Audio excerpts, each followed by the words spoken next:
Hey everybody, I have a video here for you today, and I'm not going to do any talking. I'm just going to play a couple video clips. And 41 years ago today, the most famous shipwreck in the Great Lakes occurred, and that was the sinking of the Edmund Fitzgerald, made famous by the Gordon Lightfoot tune, and I will leave a link to that song below. But I just wanted to play a couple video clips that goes over the story of the Edmund Fitzgerald.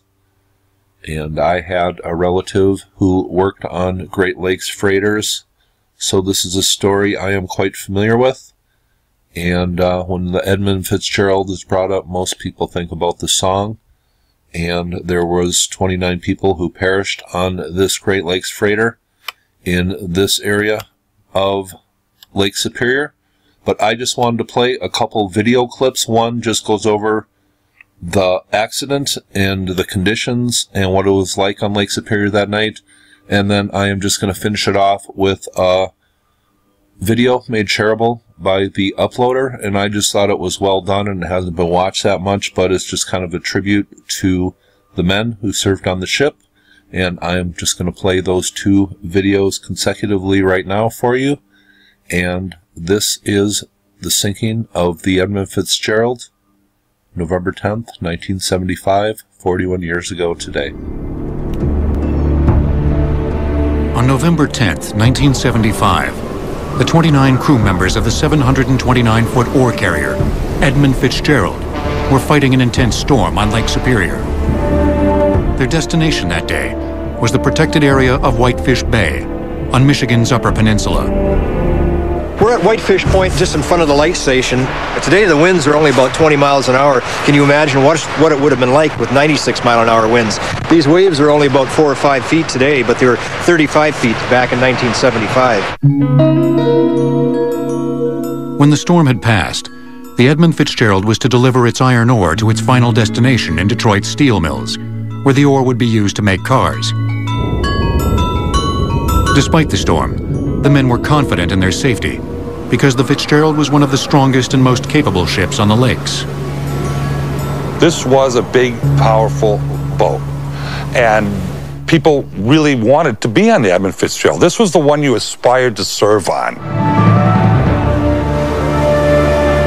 In fact, when it was launched in 1958, it was the premier ore carrier on the Great Lakes, setting records for the largest loads carried and the fastest trips. The captain, Ernest McSorley, was also one of the most experienced in the business, with 44 years of sailing on the Great Lakes. But on November 10th, 1975, McSorley was virtually blinded by 2 critical navigation system failures. He reported to a nearby ship that both of his radar units weren't working, and the radio direction finder was useless because of an outage at a station on shore. That nearby ship, a few miles behind, was the Arthur Anderson, a slightly larger carrier also trying to reach Whitefish Bay. Captain Bernie Cooper, using the Anderson's radar, was radioing general compass headings to the Fitzgerald's crew. The pilot house of a ship nearly identical to the Fitzgerald, the William Clay Ford, at the Dawson Great Lakes Museum in Detroit, gives a sense of what the captain and crew of the Fitzgerald were dealing with on November 10th. This is the radar unit on the William Clay Ford. It's very similar to the one that was on the Edmund Fitzgerald. The Edmund Fitzgerald's radar unit, however, that night was out. For whatever reason, both units didn't work. Why both of the Fitzgerald's radar units didn't work remains a mystery. There were no reports of problems before the ship left port. It's possible that the huge waves or high winds disabled the antennas on the Fitzgerald's roof. But the Anderson battled the same storm without any radar problems. The other option they had was to use the radio direction finder. With this, they could triangulate their course. However, the Whitefish Point sending station was out of service. On shore, the radio direction beacon at the Whitefish Point lighthouse didn't work. The storm had knocked out power, and the backup generator didn't kick in as it was supposed to. These failures may have doomed the Edmund Fitzgerald. At about 3:30 in the afternoon, McSorley reported to Cooper that one of the fence rails, part of the sturdy safety fences on each side of the Fitzgerald, had snapped. He also said 2 vent covers were missing, and the ship was listing to the side, evidence that water was entering the Fitzgerald. These were all signs of severe damage, but the ship soldiered on, pumping out water as it went. Then at 7:10 p.m., the first mate aboard the Arthur Anderson asked McSorley how the men of the Fitzgerald were doing. The response back from Fitzgerald to the Arthur Anderson is, "We are holding our own." That was the last communication between the 2 ships. Minutes later, the Edmund Fitzgerald disappeared from the radar screen aboard the Arthur Anderson, without as much as a distress signal. After a difficult and limited search during the storm, and a larger search the next day, it was clear the unthinkable had happened. It looks from the information that we have that it's fairly certain that the Fitzgerald went down, and we're talking now about a matter of life and death and looking for survivors. The massive Edmund Fitzgerald and her crew of 29 men were gone. We can only ask the masters to do. 6 months later, the cameras of a remotely operated U.S. Navy submersible spotted the wreckage, agonizingly close to safety, just 17 miles from Whitefish Point. Those first images of the wreck, and footage from many other dives over the years, showed that the ship lay in 2 pieces on the bottom of Lake Superior, with its back, or stern, resting upside down. The ore pellets from the cargo hold were strewn about, and the middle 200 feet of the ship had disintegrated into small pieces. But finding the wreck didn't provide answers to the questions about what caused the Fitzgerald to sink, and why the crew never called for help. More than 3 decades later, strong opinions still surround the theories of the ship's tragic fate. A Coast Guard investigative board looked into many possibilities. Probably the only one that they could confidently rule out once the wreck was discovered was the possibility that the Fitzgerald had broken in half on the surface. The ship didn't break in half because the bow would have floated for a while longer and the stern would have floated for a while, and they both would have disappeared a little bit further apart. Instead, the 2 pieces of the ship lay only a few hundred feet apart. In terms of official findings, the Coast Guard report issued on July 26, 1977, concluded that water crashing on the deck and leaking through cracked and poorly sealed hatch covers was the most likely cause of the disaster. The seals on freighter hatch covers were often damaged during loading and unloading, and crews often skimped on the tedious process of tightening most of the hatch cover clamps. Still, many people disagreed with the Coast Guard's theory. If water was leaking in through the hatch covers, then the pumps that were on, these 7,000 gallon per minute pumps, and there was 2 of them going, should have been able to keep up with as much water as these hatch covers would allow through leaking. The Lake Carriers Association, which represented 15 shipping companies, protested to the National Transportation Safety Board, which issued its own findings on May 4, 1978. The NTSB also focused on the cargo hatches, but in a different way. It felt the tremendous weight of the water crashing across the Fitzgerald's main deck, known as the spar deck, forced one or more of the hatches to implode and swiftly flood the cargo hold. You can tell by the size of these things, the 729-foot freighter, these things weigh tons, and it would take an awful lot of weight to cause them to implode. Finally, the Lake Carriers Association proposed its own theory, that the Fitzgerald struck bottom in the shallow waters around Caribou Island, a plausible consequence of the ship's navigation system failures. Hitting bottom could have caused a rupture in the hull below the waterline.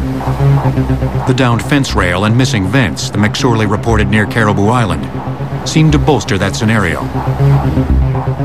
This was serious. How serious?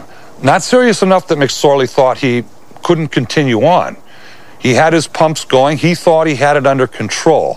But as Bernie Cooper pointed out later, it's serious when a fence rail comes down. That indicates an incredible change in tension in the hull itself. The type of tension that would result from the middle of the 729-foot ship hitting bottom.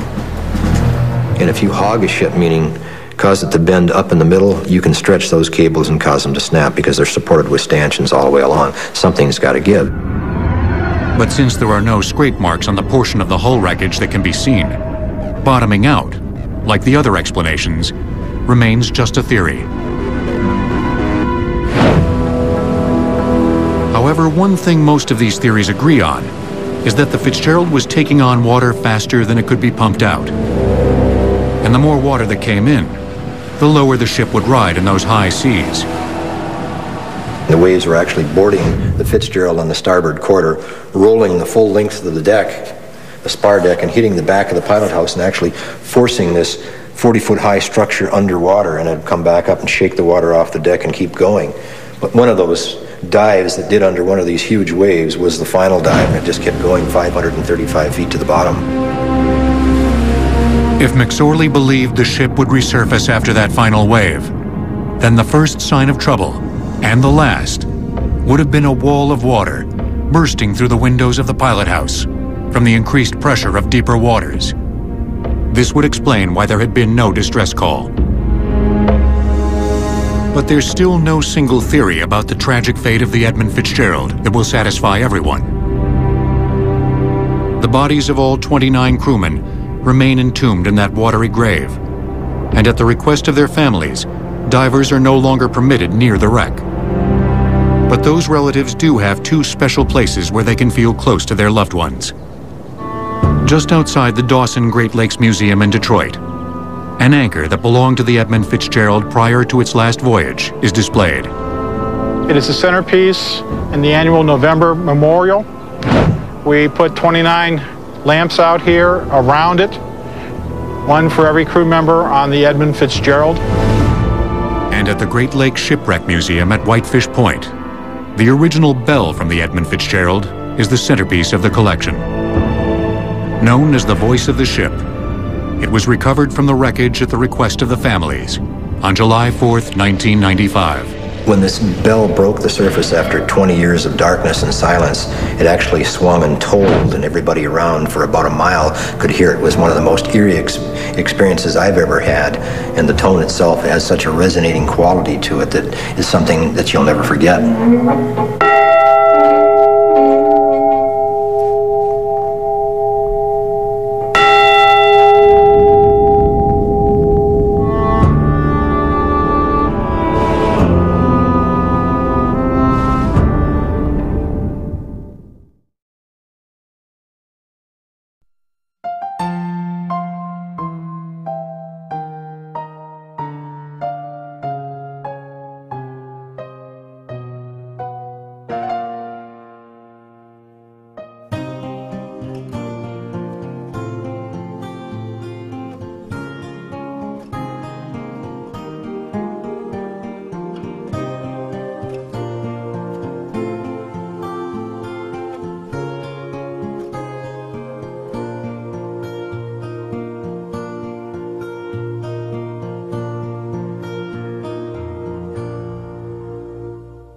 Heart tossed on the rocks,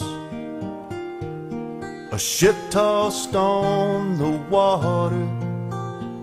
I've been struggling on the wind-swept tide, running from the devil's daughter. I've tried to set a course,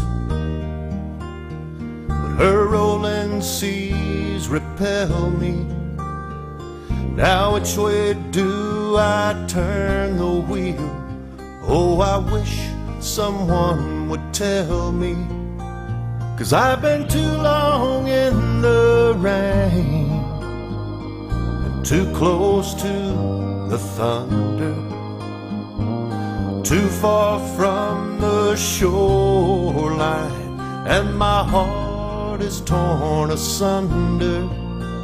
If I can just ride out these waves, then soon I will be saved and untangled from the arms of the mistress of storms.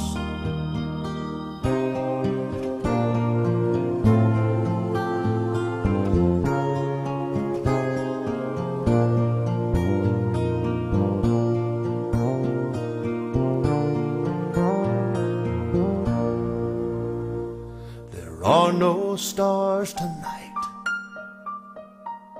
Oh, the sky is black and hazy, and I need a light to steer me by. But it seems the world's gone crazy, and yes, I am afraid of where her winds could blow me. Oh, I need to get back home tonight. God, I wish someone would show me, 'cause I've been too long in the rain, too close to the thunder, too far from the shoreline, and my heart is torn asunder. If I can just ride out these waves, then soon I will be saved and untangled from the arms of the mistress of storms. If I can just ride out these last waves, then I know I will be saved and untangled from the arms of the mistress of storms.